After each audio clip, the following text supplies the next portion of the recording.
Hey everyone! First off, we at The Familiar Strange want to acknowledge and celebrate the first Australians on whose traditional lands we are recording this podcast and pay our respect to the elders of the Ngunnawal and Ngambri peoples, past and present.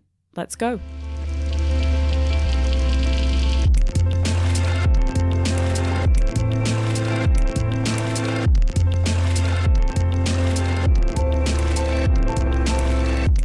Hello and welcome to The Familiar Strange, brought to you with support from the Australian Anthropological Society, the Australian National University's Schools of Culture, History and Language, and of Archaeology and Anthropology, produced in collaboration with the American Anthropological Association, and coming to you from the Australian Centre of Public Awareness of Science. I am your familiar stranger today, Julia Brown, together with my fellow familiar strangers, Ian Pollock. Hello. Today we've got a special guest, Stephanie Betz. Hello. Steph is a PhD student here at ANU.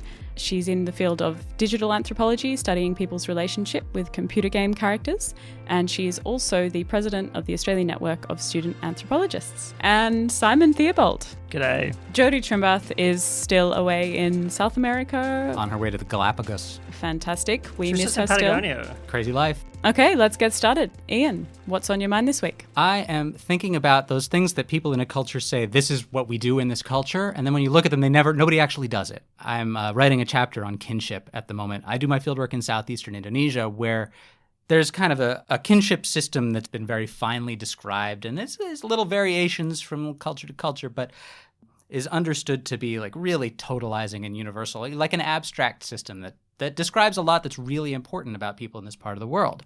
The key aspect I'm looking at here is bride wealth, right? So this is what determines who belongs in what family, is whether when you got married, the man's family paid a price to the woman's family. In my area, they say that yes, this is fundamental, and yet when I asked around, nobody in my village had paid bride wealth. People who were supposed to have paid it hadn't paid it. They would just look at me like, ugh. If I asked if they'd paid their bride wealth, they'd be like, well, I didn't. I'm supposed to, but I didn't. And the more I looked around, the more examples I found of people saying this is a thing that we do that nobody actually did. So I blogged about this recently, about a game that children were supposed to play in the area called kasti. And it's like a form of baseball, I was told. And it made me really excited. I'm an American. I was in Indonesia. I wasn't expecting to find anything resembling baseball. I really wanted to find this. But the more I asked around, people would say, oh, no. We play it, but nobody actually plays it. And it really gets to the heart of the question of what a culture is. Because we conceive of these sort of formal abstract systems of like a cosmology or an aesthetic or artistic system or something that defines what constitutes a culture. But the more you actually spend time with people, the more you find that so many of them don't do that thing, or they kind of find their weird little strategic ways around doing the thing, or they do the thing but they hate it. Have you guys encountered things like this in your fieldwork as well? No. Everyone was a seamless automaton that magically reproduced the cultural forms that they grew up in. Well, I think this is a classic thing that anthropologists are trained to look for, that question of the differences between what people say and what they do. But I think what you're highlighting here is that what people say is just as important in their kind of cultural imaginary of who they are as what they do anyway. Because it's tempting to say, like, the real culture is this, but then there's all these deviations from it. I don't think that's the case at all. I think what we're talking about is the culturally acceptable elevation of a normative vision and the reality of how that's lived up to or not lived up to. But they're still both like culture. Just because people say, like everyone says everyone in Uzbekistan goes to mosque every Friday, and yet 90% of people aren't going to mosque on Friday in Uzbekistan. But they both say something about the culture, right? There's some kind of discussion that needs to happen between these two things. And even if people aren't actually doing the thing, they're still managing to transmit its importance through culture. If that's by words or the attitudes that people are expressing towards it, it's something that's sort of like existing presumably for some time in the cultural imaginary. So it's not disappearing, even though people are no longer perhaps doing the thing. I guess it's kind of similar to whether something does happen and still carry the same meaning that it traditionally was supposed to, like celebrating Christmas or Easter recently. It kind of taps into the same phenomenon in a way. So in a way, sometimes people carry forward the meaning but not the practice, and sometimes they carry forward the practice but not the meaning. Yeah. See, I think it's a bit more complicated than that, because just to give an example, the secularization thesis, right, that holds that Europe became more secular. But I've always had a problem with that because you can't measure you can't measure the past world by today's standard. So we don't know how much people actually believed in the celebration of Christmas before, right? So much as everyone went and did Christmas. And now people don't feel the same pressure to say, well, I'm a good Christian who believes in Christmas anymore. But you never really know what people believe, right? This is the thing we keep running up against. You never know what people believe, but you do know what they say, and you do know what they do. You don't know what people believe, you do know what they say, and you do know what they do. I think anthropology has sometimes privileged what people do over what they say, but I think they are ultimately intimately related to each other, even as people say, this is the thing that we do that no one does, or this is the thing that we all do and no one says we do. There's a kernel of something going on there that needs to be unpacked. Anyway, moving on. Steph, what have you been thinking about lately? So what I've been thinking about lately is something called deepfakes. Now, I'm not sure if you guys have heard of this, but it's basically a sophisticated form of Photoshop for video. People have been able to manipulate video for some time, but to do this in any kind of a realistic or convincing way, you needed the budget, time and resources of a special effects studio.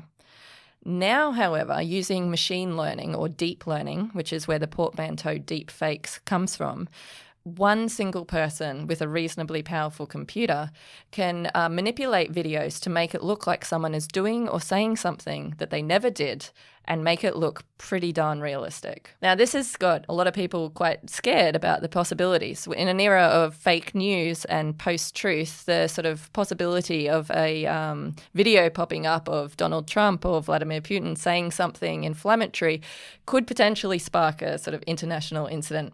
However, at the moment, it's limited to the rather more banal and predictable usage of porn, where people basically Photoshop celebrities' faces on top of porn actresses' bodies. There's quite a few sort of applications for this, such as the possibility that all of the data that you've put up, the videos and images of yourself on Facebook and other social media sites, could then be used to insert you, your friends, your family into videos aimed at you, like advertisements. It could also be used quite maliciously in the context of revenge porn or blackmail, where people can put you into a position where it looks like you're doing something quite outrageous and then either use that to harm your reputation or to demand money from you. But from an anthropological point of view, I find deepfakes interesting because it further confounds the relationship between image and reality. Baudrillard back in the 1970s, before sort of the digital revolution, was talking about the way in which the image was slowly becoming divorced from reality until it eventually became a simulacrum, something that actually replaced reality. And this has been occurring even faster with the advent of digital computing. We've been living with the idea of Photoshop making images not necessarily entirely believable, but until now, film hasn't lied. Well, that's all about to change in probably only a matter of months. And the sort of implications for the way in which we engage with reality is quite interesting, I think, because whether something is technically true or not doesn't matter so much as we think it's authentic or believable or plausible. So I think we're on the very verge of a dramatic reconsideration of reality and image. This is really fascinating to think about in terms of the idea of delusion. My ethnographic participants with schizophrenia often experience delusions that do stem from reality of some sorts, but it has become distorted. However, they cannot share that reality. But what we're talking about now is the possibility of shared delusions. Yes, and when these videos go viral, it's highly possible they'll circulate amongst like a certain segment of the population who is already predisposed to believing that video or, on the contrary, to being outraged by it. One of the fascinating things about images is that the way in which they represent a moving human body to us means that we tend to engage with them in a non-critical way. We tend to accept them literally on face value. And particularly with a moving image, our first thought hasn't been to date, that this could be a fake. Is this something that I could take to put myself into a Bulls game in the form of Michael Jordan in the early 90s? Yes. That sounds awesome. People have done it. People have put their own faces on top of like celebrities accepting like Oscars, like all sorts of things. That's sort of a self-aggrandizement sort of. See, I'm interested. Obviously, the kind of end of the world aspects of this are terrifying, but I'm also interested in like the artistic aspects of it. For instance, you could put yourself into your favorite movie, right? Yeah, absolutely. You can also bring back dead actresses or actors who aren't able to do movies anymore, but now they could. You could recreate an existing movie with an entirely different cast of celebrities even, right? Or your friends. Or your friends. That would be so much fun. Oh my God. I could fake my whole field work. That would be amazing. You could just have everybody be you. Yeah. It'd be incredible. Look at all this video I shot from my fieldwork. Everywhere I went, I saw myself. I hope someone's doing an ethnography on this because it's fascinating. Well, this only emerged late last year. So in December last year, there was one person doing this. In January, they released an app that lets people do it in a much more automated fashion. And then in February, there was 90,000 people in a community dedicated to this technology. So there's like a community, like a web subreddit or something that's dedicated to this? Yeah, based around porn as because it's the internet. But in the future, this could be picked up by lots of different people for lots of different purposes. Some benign, like what you're talking about, but also the Russian involvement in the fake news scandal with Facebook, for example, Facebook, will suggest that this could go much, much further. Okay, so sex, death and destruction. Simon, what are you thinking about this week? I am thinking about hatred. And I come to this through a sort of news story, which is that John Bolton has recently been appointed National Security Advisor. That's right. To Donald Trump. Now, I'm sure most of you who have any inkling of my political orientation is that I am not a particularly big fan of Donald Trump, but I probably wouldn't say I hated him. However, John Bolton is someone who I really feel a particularly visceral emotional reaction to, in part because I think he represents everything that's worst about America in its most unbridled and vicious form, and in part because I think he presents a kind of genuine danger to people I know who live in Iran. But it got me thinking about the degree to which really strong emotions, like hatred, play a role in our work as anthropologists. Now, Ghassan Haj, who I interviewed who I interviewed some time ago, but whose interview was put on the internet last week, talks a bit about this in an article he wrote called Hating Israel in the Field, where he talked about his experiences during the 2006 war between Israel and Lebanon. But for me, the work doesn't quite get to the kind of issue, which is whether or not we as anthropologists who are trained to be self-reflexive have room for emotions that are so strong, like hate, whether we think that these are kind of things that we have to dispense with. Because in some ways, we often talk about hate as an emotion that clouds one's vision. And the aim of anthropology, I think, has always been to kind of make clearer social relations. So what do you guys think? Is there a place for hate in anthropology? I think that there is, as long as it's handled very carefully. I think that the fact that hate is such a visceral emotion, that it crops up with such intensity, is actually a sign that something is there that needs to be investigated. But what if I just hate my informant? Did you? I didn't actually hate my informants. But my informants sometimes said things to me that were really difficult to profoundly digest. Opposite to the way I kind of perceived the world. They were quite difficult to stomach. Yeah, and I do think that it is our responsibility to try and work through hating your informants. As Steph was saying, I think it's important to use that hate as a bit of a tool, as something that we can tune into, but perhaps given some distance. During my fieldwork, I had several encounters with people. It was mainly overhearing conversations or witnessing certain things that didn't necessarily bring visceral feelings of hatred, but it did stir me enough to not be able to look at that data for a year. And what was interesting is I knew that I had to go back to it because it felt irresponsible for me not to look at it at all because it made me feel a certain way. But when I did go back to it, I looked at it slightly differently and I was able to kind of explain it within a broader context of the rest of my fieldwork and analyze it, drawing on what other anthropologists have said about similar things, so that it became productive in the end. But if I'd tried to write about that straight away, it just would not have been, for want of a better word, objective enough. So that's essentially my problem, though, is that that's a kind of tale of you having to leave the thing behind that clouds the research and come back to it at a point where it doesn't cloud it. And so if you in the heat of passion, field work, you feel like you hate something, does that mean that we have to wait until the hate has passed before you can analyze it, work on it? There's a question of relevance too, right? Because we didn't go to the field to study ourselves. In the most basic sense, we went to the field to study the other people who were there. Exactly. And so while we might feel hatred and we might say to ourselves, we are in the same situation that our informants are in, and I feel hatred, so probably they do too.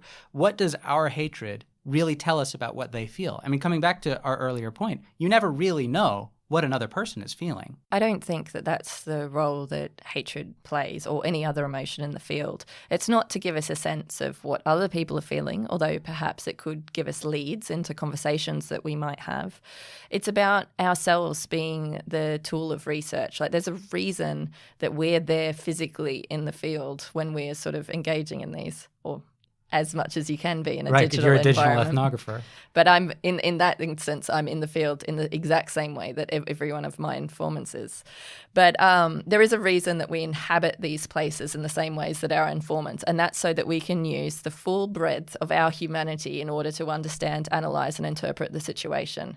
So while it might not be relevant to their experience, it's relevant to our experience. And the sort of reflexivity that we're encouraged to have means that you need to incorporate that into your analysis in some way. We'll have to move on, but this is a really provocative, useful thing for all anthropologists Who hate their informants. and haters of any kind out there to think about.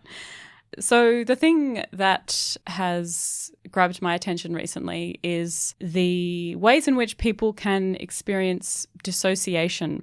Recently, I was reading this article by Yoche Artaria in the Anthropology of Consciousness journal, and she was looking at the similarities between states of trauma and meditation. Both of these experiences involve a loss of sense of self. And this was reminding me of another paper by Jeff Snodgrass and colleagues in culture medicine and psychiatry exploring technologies of absorption. And he was looking at how, while playing video games, namely World of Warcraft, there's this tension between absorption and this widely explored concept of flow states, whereby you have to be challenged enough to be immersed and lose your sense of self, and also dissociation, so where the self transfers into other characters. And this can be really therapeutic and powerful, or it can be dangerous, depending on whether people have what he describes as toxic immersion, that they neglect their real self in their ability to manage everyday life and stresses.